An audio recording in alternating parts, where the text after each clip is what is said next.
No comments. No comments. అంతకంటే అంటే ప్రపంచం అలా ఉందండి ఇప్పుడు. ఒక మనిషికి మధ్య ఏదో ఒక ఎంత విచిత్రమైన అనుబంధం అండి. మీరు నిజంగా ఎవరికైనా వండి పెట్టాలంటే ఇంకో కొంచెం తక్కువ వయసు వాళ్ళు దొరకరా చెప్పండి. అది ఏదో ఒక ఆత్మీయత కలిగి కదా మీరు. అంతే ఆ టైం ఆ పీరియడ్ ఆయనతో మేము గడపాలి అంతే. ఆయన క్లబ్కి వెళ్ళడం కూడా మానేశారు మేము పరిచయం అయిన తర్వాత. ఇంకెందుకు నా క్లబ్ హాయిగా ఇక్కడే కూర్చుందామనేవారు. అక్కడ బాగా ఆయనతోటి చాలా ఆ టైము మళ్ళీ తిరిగి రాదు. కానీ అందరినీ పోగొట్టుకున్నారనే బాధ అండి. అందరూ వెళ్ళిపోయారు కదా. శరత్ బాబు గారు వెళ్ళిపోయారు, గుమ్మిడి గారు. ఆ బంధం ఎలాంటి బంధం అని అడిగి కాదు, తండ్రి కూతుర్ల బంధం అవ్వచ్చు, గురు శిష్యుల బంధం అవ్వచ్చు. మీ ఆత్మకి బాగా అంటే ఒక విధమైన సొలేస్ ఇచ్చే వ్యక్తులందరూ దూరం అయ్యారు కదండి. వాళ్ళు దూరం అవుతుంటే భగవంతుడి దగ్గర అవుతున్నాడు. వాళ్ళు దూరం కాకుండా ఉంటే భగవంతుడిని పెద్ద పట్టించుకునేదాన్ని కాదేమో. వీళ్ళందరూ ఉన్నారు కదా నాకు అనేసి. ఏం జరిగినా మన మంచికి. ఇప్పుడు ఎలా మీ దైనందిన జీవితం ఎలా ఉంటుంది? సీరియల్స్ మానేశాను. సినిమాలా రావు పెద్దగా నాకు తెలిసి. ఎందుకు మానేశారు సీరియల్స్? వద్దనుకున్నాను. ప్రేమెంత మధురంలో ఒక బ్యాడ్ ఇన్సిడెంట్, గాయమైంది హృదయానికి. ఏమైంది? ఎవరో పేరు ఊరు లేని ఆర్టిస్టు ఒక అమ్మాయి ఎంటర్ అయింది ఒక 6 months బ్యాక్. నేను మానేసే ముందర 3 సంవత్సరాలు అంత చక్కగా బాండింగ్ తోటి నిజంగా తల్లి కొడుకుల్లాగానే నేను, శ్రీరామ్ కానీ అందులో చేసిన వాళ్ళందరూ కానీ అలాగే క్యారెక్టర్ పరంగా మేము యాక్ట్ చేయలేదు, అసలు జీవించాం మేము. గ్లిజరిన్ కూడా వేసుకునేవాళ్ళం కాదు ఏడుపు సీన్లు ఉంటే. ఆ అమ్మాయి వచ్చి కొంచెం యారగెన్స్ అంతా చూపించడము, మర్యాద లేకపోవడం సీనియర్స్కి. ఒక సీన్లో అయితే అయిందని అలాగే అడ్జస్ట్ అయిపోయి చేస్తున్నాను. మానేద్దామా అనుకుంటూ పోనీలే మంచి సీరియల్, మంచి పేరు వచ్చింది, శ్రీరామ్ మంచి వాడు, అతన్ని చూసి చేయాలని అనుకున్నాను. ఒక టైంలో ఇంకా పీక్స్కి వెళ్ళిపోయింది ఆ అమ్మాయి బిహేవియర్. శ్రావణ శుక్రవారం నాడు పూజకి గాజులు లేకుండా కూర్చుంది మొండి చేతులతోటి. నేను ఒక పెద్ద సఫిస్టికేటెడ్ మదరు, అంత సాంప్రదాయాన్ని పాటించే మదరు, అత్తగారి పక్కనే కూర్చుని పూజ చేస్తూ ఉంటుంది. అప్పుడు నేను క్యారెక్టర్ పరంగా ఆలోచించి అత్తగారి స్థానంలో నేను ఇక్కడ ఉన్నాను కదమ్మా, నేను లేకపోతే నీ ఇష్టం వచ్చినట్టు చేసుకోవచ్చు, శ్రావణ శుక్రవారం పూజ ముత్తైదో గాజులు వేసుకుని చేయాలన్నానమ్మ. అటు నా చెయ్యి నా ఇష్టం నువ్వెప్పుడు చెప్పడానికి అంది, వేసుకొని అంది. అంతలాగా ఎందుకు ఏమో తెలియదు. అది ఆరగెన్సీ అంతే. ఆ పిల్లకి సీనియారిటీ విలువ తెలియదు, క్యారెక్టర్ విలువ తెలియదు. ఎవరండి యాక్టర్? ఆఫ్ కోర్స్ చూసాను, నేను సీరియల్స్ చూడండి కాబట్టి ఇలా అడుగుతున్నాను. అమ్మాయి పేరు కూడా మర్చిపోయినాను, అసలు మైండ్లోనే లేదు అది.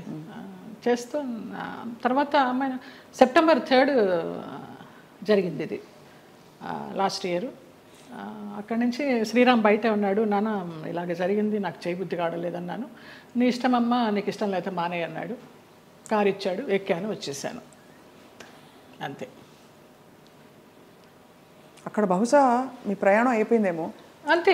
ఇలా ఈ సంఘటన ద్వారా కొంచెము అయిష్టంగానే చేస్తున్నాము, ఇష్టం లేకుండా. ఆ క్యారెక్టర్కి కూడా ఇంపార్టెన్స్ తగ్గడము, ఆ ఫీల్ కూడా రావడల్లా చేస్తుంటే.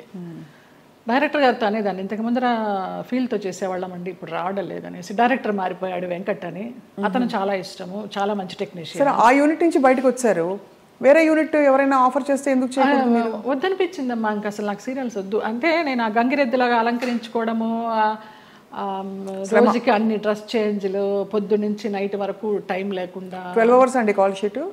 పంపించరమ్మా. నేను తొందరగా వెళ్ళిపోతానంటే, అమ్మ సీనియర్వి నువ్వే వెళ్ళిపోతానంటే మిగతా వాళ్ళందరూ కూడా వెళ్ళిపోతారు. అందులో సీరియల్స్ లో బాగా పిండేస్తారు కదా. నరకం. ఎన్ని సీరియల్స్ చేశానో అన్ని సీరియల్స్ అన్నం పెట్టినాయి కాదని లేదు, కానీ వద్దనిపించింది. ఇంకెవరికి పెట్టాలి, నేను వద్దు. మంచి సినిమాలు ఏమన్నా వస్తే చిన్న చితక సినిమాలు చేసుకుందాము, లేదా కృష్ణారామాని యాత్రలు చేద్దాము, ఉన్నది పెట్టుకొని ఉన్నంత వరకు. తర్వాత భగవంతుడు చూసుకుంటాడు అంతే. అక్క వీళ్ళందరూ టచ్లో ఉంటారా? ఎప్పుడు టచ్లో ఉంటారు. అబ్దికానికి, నాన్న అబ్దికానికి చెన్నై వెళుతూ ఉంటాము. 2 అన్నయ్యలు అక్కడే ఉన్నారు. అందరం కలివిడిగానే ఉంటాం. 3 అప్ప చెల్లెళ్ళు, 2 అన్నదమ్ములు. సరే, మీకు మీ ప్రయాణం ఇలా రాసుందని మీరు సరిపెట్టుకున్నారు, అది మీ గొప్పతనం అంతే. నా గొప్పతనం కాదు, నాకు దేవుడిచ్చిన వరం అది. నా గొప్పతనం ఏం లేదు. మరి ఇప్పుడు మీకు జీవితం గడవడానికి, యాత్రలు చేయడానికి, మనం శేష జీవితం గడపడానికి కంఫర్టబుల్గా ఫైనాన్షియల్గా? శేష జీవితం వరకు ఉందని నేను చెప్పలేను, ఇప్పటికీ ఉంది. ఈ ప్రేమెంత మధురం చేసిన దాని తాలూకా అది కొంచెం ఉంది. అది కూడా వెనక ముందు చూడకుండా ఖర్చు పెట్టుకుంటున్నాను యాత్రలకి. దానికి శేష జీవితానికి ఎలా ఉంటుందో నాకు తెలియదు. ఆయన నిర్ణయిస్తాడు. ఆ నమ్మకం అయితే ఉంది. ఉంది. మీ దగ్గర అయితే మాస్టర్ కీ ఉంది అంతే కదా. ఇంకా ఇవన్నీ మాస్టర్కి లాకర్కి ఏం లేదు, కానీ మాస్టర్ కీ అంటే భగవంతుడే కదా. భగవంతుడే మాస్టర్ కీ కదండి మనందరికీ. ఆయన నడిపిస్తాడని నమ్మకం. అది ఆ నమ్మకమే. రేపేంటి అని అడుగుతారు, ఎప్పుడు ఆలోచించాలి రేపేంటి అనేది. అసలు పుట్టిన దగ్గర నుంచి అవగాహన లేదు, మధ్యలో సంపాదించడం మొదలుపెట్టిన దగ్గర నుంచి కూడా రేపు ఏంటి అనేది క్వశ్చన్ రాలేదమ్మా నాకు అసలు. 700 సినిమాలు అంటే బాధ ఎందుకు వేస్తుందంటేనండి, ఈ పబ్లిక్ ప్రొఫెషన్లో ఉన్న వాళ్ళందరికీ చాలా కష్టమైన జీవితం. మీకు ఎప్పుడు నిద్రలేవాలి అనే చాయిస్ ఉండదు.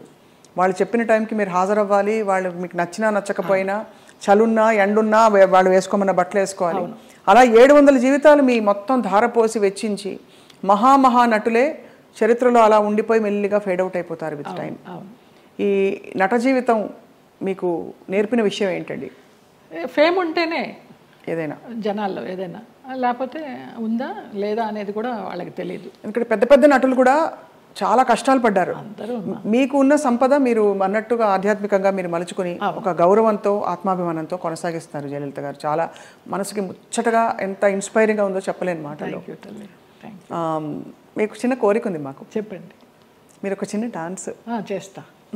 నేను మామూలుగా సెమీ క్లాసికల్ ఏమైనా మూవీ సాంగ్ స్వప్నకు కూడా తేలిగ్గా ఉంటుంది. నువ్వు క్లాసికల్ సింగర్ కాదని లేదు, ఏమైనా పాడతారు అనుకొని మనసే అందాల బృందావనం అనుకున్నాను. మా సంజయ్ తిట్టాడు, ఎంత పెద్ద క్లాసికల్ డాన్సర్ నువ్వు సినిమా సాంగ్ చేస్తావా అనేసి.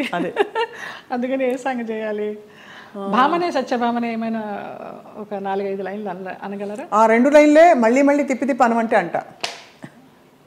కొంచెం నేను కూడా కలుపుతాలే. మీరు కలపండి. నిలబడే మీరు కూచిపూడి భరతనాట్యమా? 2 అమ్మ.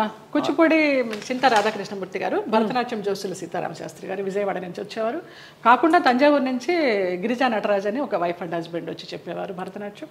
ఆంధ్రనాట్యం నటరాజ్ రామకృష్ణ గారు. మళ్ళీ మధ్యలో వెకేషన్స్కి చెన్నై వెళ్ళి చినసత్యం గారి దగ్గర. ఎప్పుడు అనిపించలేదు ఒక డాన్స్ స్కూల్ స్టార్ట్ చేద్దామని? లేదు, వేంప వేషాలు వేసేసరికి, అంటే డిగ్రీ అవుతూ ఇంకా డాన్స్ కంటిన్యూ చేద్దాం అనుకునే టైంలో నాన్న ఫీల్డ్కి తీసుకొచ్చేసారు.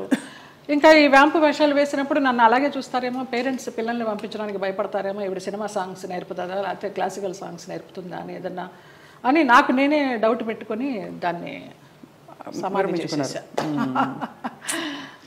దిత్త కిడగ తిరుగుతాం, దిత్త కిడగ తిరుగుతాం, తా కిడగ తిరుగుతాం, కిడగ తిరుగుతాం, దిత్త కిడగ తిరుగుతాం, దిత్త కిడగ తిరుగుతాం, తా కిడగ తిరుగుతాం, కిడగ తిరుగుతాం, దిత్త కిడగ తిరుగుతాం, దిత్త కిడగ తిరుగుతాం, తా కిడగ తిరుగుతాం, కిడగ తిరుగుతాం, కిడగ తిరుగుతాం.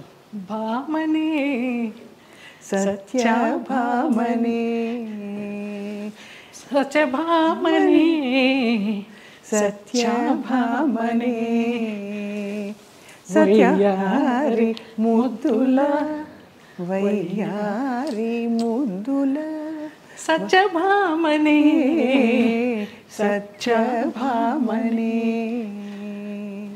వయ్యారి ముద్దుల వయ్యారి ముద్దుల సత్యభామనే, సత్యభామనే. అద్భుతం. ఎక్కడ ఎంత ఎంత గ్రేస్ఫుల్గా ఉంది అసలు. సంజయ్ గారు, ఇప్పుడు శోభన్ గారు అందరూ చేస్తున్నారు కదండి డాన్స్ పర్ఫార్మెన్సెస్, బ్యాలేస్. అంటే మీకు అఫ్కోర్స్ మీరు ఒక ఆధ్యాత్మిక లోకంలోకి వెళ్ళిపోయారు. ప్రాపంచికంగా లౌకికంగా మీకు కోరికలు లేవు, కానీ అలా చేస్తే ఎంత బాగుండు అని అనిపించే అంత అందంగా ఉంది మీ డాన్స్. శోభనాయుడు గారితో బ్యాలెన్స్ చేశానమ్మా. వెంకటేశ్వర కళ్యాణం, కృష్ణ పారిజాతం, ఆవిడన్నీ మేల్ క్యారెక్టర్స్ ఇచ్చేవారు. నేను అదంతా తీసేసిన తర్వాత జయలలిత నువ్వా వెంకటేశ్వర స్వామి వేసింది, కృష్ణుడికి వేసింది అనేసరికి నిరాశ వచ్చేసింది. అది అర్థమైంది. కానీ అన్ని అన్ని ఆ పార్శ్వాలని మీరు చూశారు జీవితంలో. కంప్లీట్ లైఫ్ కష్టం చూసి ఉగాది పచ్చడిలాగా అన్నీ చూడకపోతే మనకి ఏం చూసాను జీవితం అని అనిపిస్తుంది కదా. అలా మీరు కష్టాలు చూశారు, అన్నీ చూసేసాం. సంతోషం చూసారా ఏదైనా టైంలో? సంతోషం అంటే ఈ యాత్రేనమ్మా. ఈ యాత్రలే అతి దుఃఖకరమైన సంఘటన, బాధాకరమైన సంఘటన, అతి సంతోషకరమైన సంఘటన అంటారు, కానీ అవి 2 లేవు నాకు. వయా మీడియాగానే వెళ్తూ వచ్చింది. ఈ ముక్తినాథ యాత్ర మాత్రం నాకు చాలా పీక్స్ అనమాట. ఇంకా సో ఫైనలీ మీకు మిగిలిన కోరిక, అంటే మిగిలిన కోరికను ఎందుకంటున్నారంటే మన జీవితానికి ఒక సంపూర్ణత్వం రావాలంటే ఏం కోరుకుంటున్నారు? ఇంకా మానస సరోవర్ వెళ్ళాలమ్మా. మానస సరోవర్ కానీ మా సాయిరామ్ గారు అది వేయనమ్మా చాలా కష్టం అంటున్నారు. ఎవరు తీసుకెళ్తారో తెలీదు. వెళ్ళాల్సి ఉంటే డెఫినెట్గా ఖచ్చితంగా అదే చాలా జరిగిపోతుంది. కోరిక. వెళ్తే తిరిగి వస్తామా లేదా అనేది తర్వాత విషయం. అక్కడ దాకా వెళ్ళాలి, ఆ భూమి మీద అడుగు పెట్టాలని మాత్రం కోరిక. అదొకటే తీరని కోరిక. చాలా అద్భుతంగా ఉంది మీతో మాట్లాడడం. చాలా విషయాలు నేర్చుకున్నది ఏంటి అంటే సెల్ఫ్ యాక్సెప్టెన్స్ కంటే గొప్ప వరం లేదండి. ఓకే, అది మీకు వచ్చేసింది కాబట్టి మీరు ధన్యులు. ఒకలాగా ఈ కృష్ణుడి విగ్రహం నాకు నా ఫ్రెండ్ శ్రీనివాస్ అని ఆయన మ్యాంగ్లూర్ నుంచి తీసుకొచ్చి ఇప్పించారు. చాలా చాలా కళకళలాడుతుంది ఇలాగా. చాలా బరువు కూడా అది. అవునా? అక్కడ రమణాశ్రమంతో మీ అనుబంధం? అరుణాచలం వెళ్తూ ఉంటాము. ఒక శివరాత్రికి గిరి ప్రదక్షిణ చేశాను. ఆయన బుక్స్ చదువుతూ ఉంటాను. అట్లా కూర్చుని ఆయనతో మాట్లాడుకుంటూ ఉంటాను. ఆ ఫోటోగ్రాఫ్ వెనకాల ఇది నా పుట్టినరోజుకి మా డైరెక్టర్స్ అనిల్, రాము అని ఉన్నారు. రాము ఏమో అది ఇచ్చాడు లాస్ట్ ఇయర్ పుట్టినరోజుకి. అనిల్ ఇది ఇచ్చాడు. రుద్రంకోట అని ఒక మూవీ చేశాం కదా, ఆ పిల్లలు. రుద్రమకోట మొన్న లేటెస్ట్ మీది. అవును, అవును, చాలా పెద్ద ఒక పవర్ఫుల్ క్యారెక్టర్ కానీ సినిమా పవర్ఫుల్గా వెళ్ళలేదు, ఆడలేదు. ఓటీటీ కూడా ఇంకా లేట్ అవుతూ ఉంది. మీరు చాలా చాలా వ్యక్తిగత విషయాలు కూడా ఇవాళ మాతో పంచుకుని చాలా మందిని ఇన్స్పైర్ చేశారు జయలలిత గారు. థ్యాంక్స్ అమ్మా. మీకు ధన్యవాదాలు. అయ్యో, మీకు కూడా. Always you will be in our hearts. God bless you. Thank you అండి. నమస్కారం.